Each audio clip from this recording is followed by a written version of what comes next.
Today I'll tell you about the pergola I'm most proud of. It's the most beautiful one I've ever built. So this is going to be a pergola that won't necessarily be accessible to everyone in terms of space, I would say, since it's a pergola that's over 80 square meters. On the other hand, when it comes to the building technique, it's very simple. As for the price, it costs barely 400 euros for an all-wood pergola.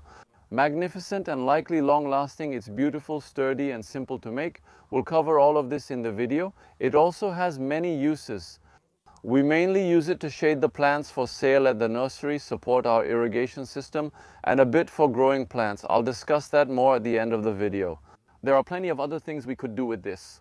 Alright, let's get started right away with the necessary materials, the cost of the materials, the required tools, and the time it takes to do this. Well, as I was saying, when it comes to materials, it's not that expensive. It's about 400 euros. For a pergola that, let me remind you, is 81 square meters, and it's a square that's 9 meters by 9 meters. We'll need ground anchors, which are metal supports placed in the ground to hold the structure. The ground anchor costs 8 euros. We have 24, 4 times 4, not at all. So we have 16 ground anchors that cost 8 euros each, according to my calculations. That's going to cost you 128 euros for the ground anchors. The rafters are large, measuring 63 by 75 millimeters and 4 meters long, with each costing 9 euros. So we have 4 times 4.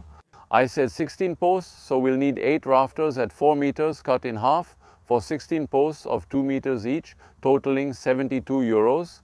For the crossbeams, the horizontal roof level wood pieces, we need 24 each 3 meters long, so we'll buy 24. Rafters are 4 meters, but we'll cut them to 3 meters, leaving 24 extra 1 meter pieces.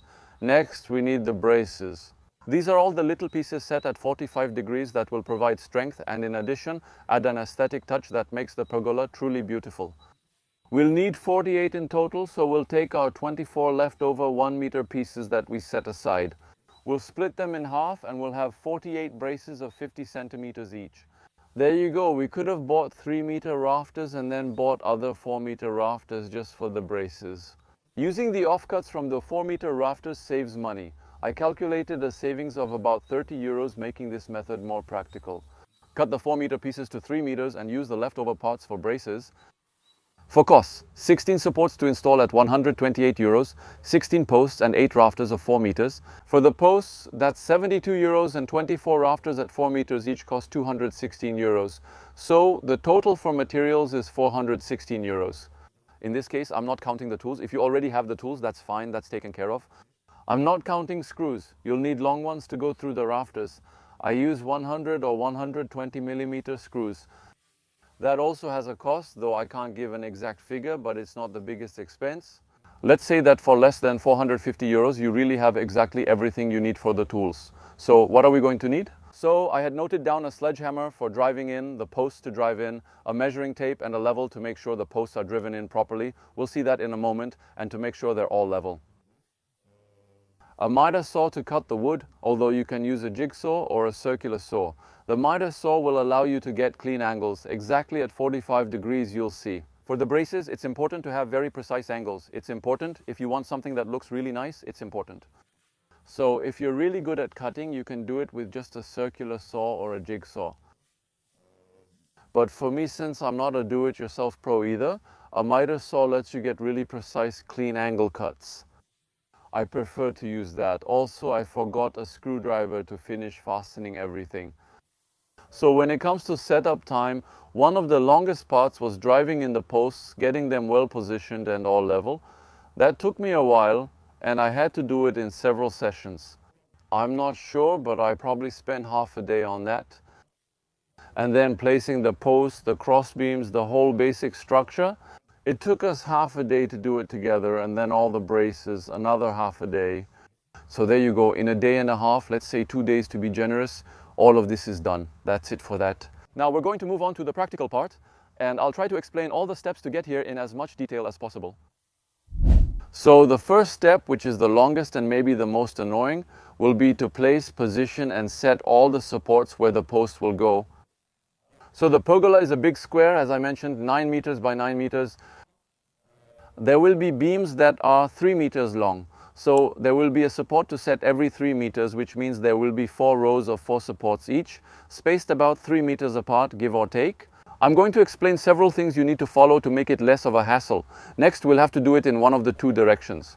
The supports will be spaced exactly 3 meters apart, measuring from the center of each support to be set, so that when we put the cross beams on top, each of which will be 3 meters long, each cross beam will rest half and half on top of the post. And then that way all the cross beams will line up perfectly with the posts. However, when we have to put the cross beams in the other direction, we'll line them up, placing them edge to edge on the other cross beam that's going the opposite way. And so the first one will line up pretty well, but the next one will be offset by the width of 1 rafter, and the one after that will be offset by the width of 2 rafters, because each time will be on the cross beam that's in the other direction. I hope you're following. If it's not clear, you'll see that it will become clear when you start putting in your cross beams. If you don't do it this way, the posts will eventually no longer be vertical. It's simple. Just go in one direction, the same one where you'll place your first cross beams.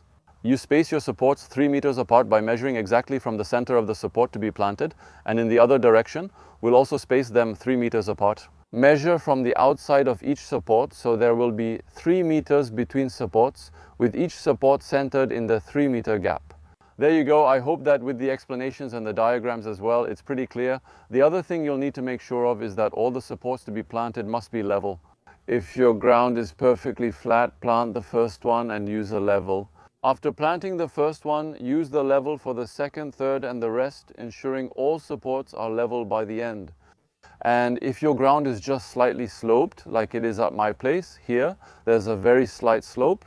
We'll plant the first one as low as we can on the highest ground, then set the rest level. So some won't be exactly at the bottom. So yes, some people told me on the other video I made about another pergola that over time the supports you plant might sink or go down a little bit.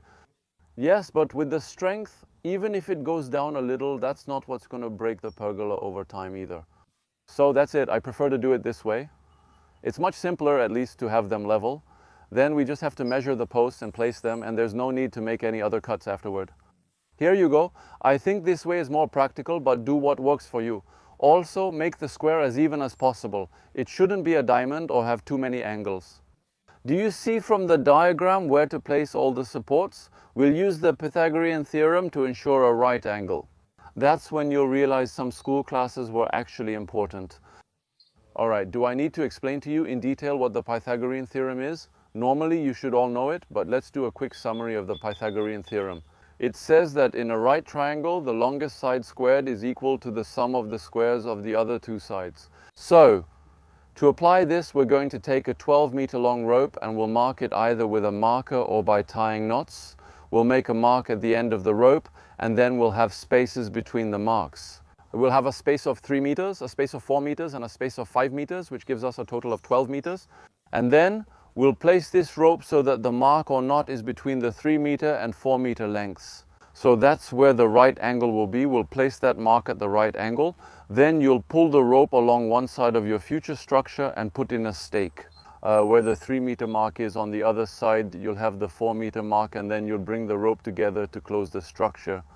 It must come together completely. If it's too short or too long, adjust your angle so it forms a triangle that fits perfectly. That's all. I won't explain further.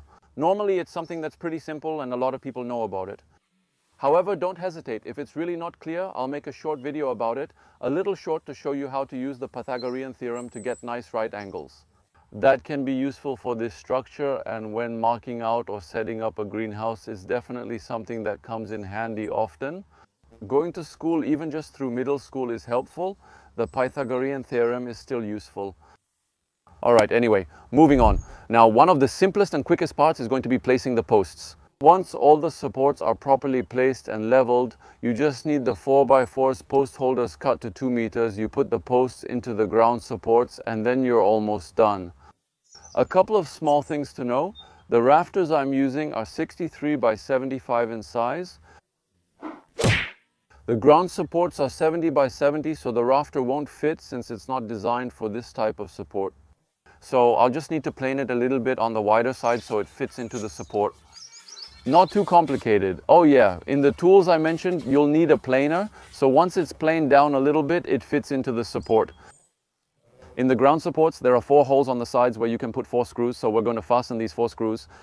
We're going to use a level to make sure the posts are perfectly vertical so we don't have too much trouble later on. We'll ensure everything is perfectly vertical once we add the cross beams and braces. If the base supports are well positioned, it's much easier. Here's how it works. Use a level to keep the post vertical, fasten the 4 screws and the posts are set. It's quick and simple. Next up are the cross beams. Here's where having 2 people to hold them is helpful, though you can do it alone. Anyway, let's focus on doing it with 2 people. So first we're going to place the cross beams in the direction in which we measured the gap between the posts to be installed, measuring from the center of the post to be installed. So we're going to draw a first line for the cross beam and a second line on the second row of posts. Next, we'll install the first cross beams in the opposite direction from the initial set I described. We'll screw them in from the top through the cross beam into the post. And then for the cross beams that will be perpendicular, since those cross beams won't be above the posts, we could either use a diagonal screw that goes into the post or a horizontal screw that will go through the cross beam, basically fixing one cross beam to the other. Go ahead and do as you like. There are many ways. We could use brackets, but I prefer screws since they're cheaper. Really pay close attention to my explanation. The 3-meter gap is measured from the center of the support to be planted in one direction and from the outside in the other direction. Because if you don't do that, I didn't do it. It was my first time building this pergola, so I didn't know this trick. When it was time to add the crossbeams in the other direction, my posts were so spread out that I had to shorten all my crossbeams on each side by the width of a rafter. I lose some size, but it's fine, just a few extra cuts. It's a bit annoying, you know, that's it, and once all the crossbeams are done, well then there will only be the braces left to put in place. At first I only planned to add a few, just enough to strengthen the structure. It looked so nice to have all of them, I decided to use all the braces. You need a total of 48, that's my explanation.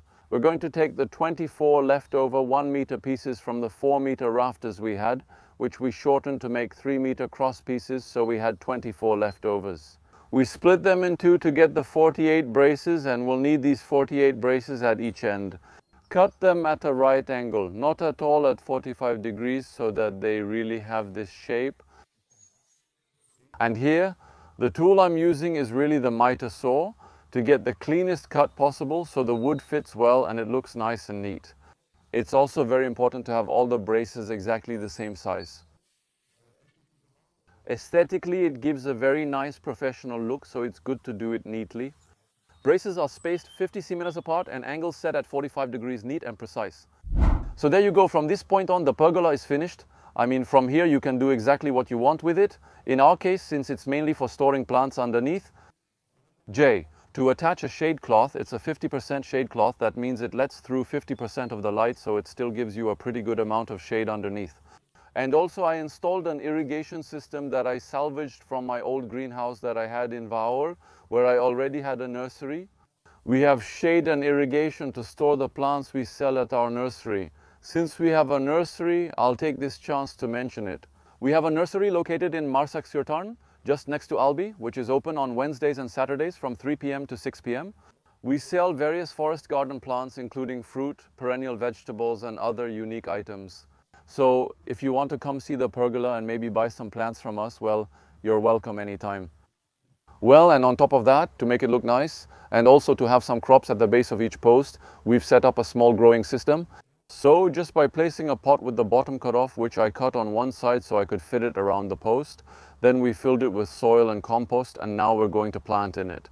We mainly put climbing plants in there and a few plants that will stay at ground level too, but mostly climbers. I have tuberous wisteria and grapevines which need more time to climb. I put grapevines on all the pergolas. If you didn't know yet, we've put in preacher's toes, morning glories, and quite a few different things. That doesn't impact lifespan since the post doesn't touch the ground, which applies to all these pergola types. The lifespan will be extended because the wood won't touch the earth, the ground, since there are supports to plant. I've placed all the pots around the support so the soil doesn't touch the wood. There you go, and then we stretch strings that go from the base of the post to the middle of the braces to have small strings, because sometimes the rafters are a bit thick For some plants, the tuberous wisterias cling very, very well to the strings. On the other hand, the post is a bit too thick for them to cling properly. It's just an extra step. 24 posts means setting up 24 of these. But once those plants are fully grown, it's going to look so nice. You just have to make sure the plants don't get in the way of the irrigation system. Since it's a pendulum irrigation system, the sprinklers hang much lower than the support strings. The plants can climb to the top of the system and pergola without affecting irrigation. In fact, it will look good.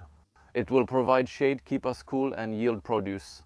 When the vines are well developed, we'll have grapes here this year, we'll have some tubers on the wisteria, and the cool toes will also produce some crops. Combining the useful with the pleasant is really not bad. That's one way to do it. Once again, it's mainly to store the plants we have for sale at the nursery, so they don't suffer too much from the heat thanks to the shade. Yesterday we watered them, even though we prefer hand watering for precision. Still, occasional sprinkling helps when you're thirsty and cools things down. So it's nice the way we've set up the planters at ground level. Since it's a square of 9 meters by 9 meters and everything is in multiples of 1 meter, there's 3 meters between each post. So we made planters that are each 1 meter wide. Kind of like Tetris, well, not exactly like Tetris, but you know, each planter has a different shape. Aesthetically it looks nice, but there are many other options. The area underneath could just be open ground for growing with climbing and ground level plants.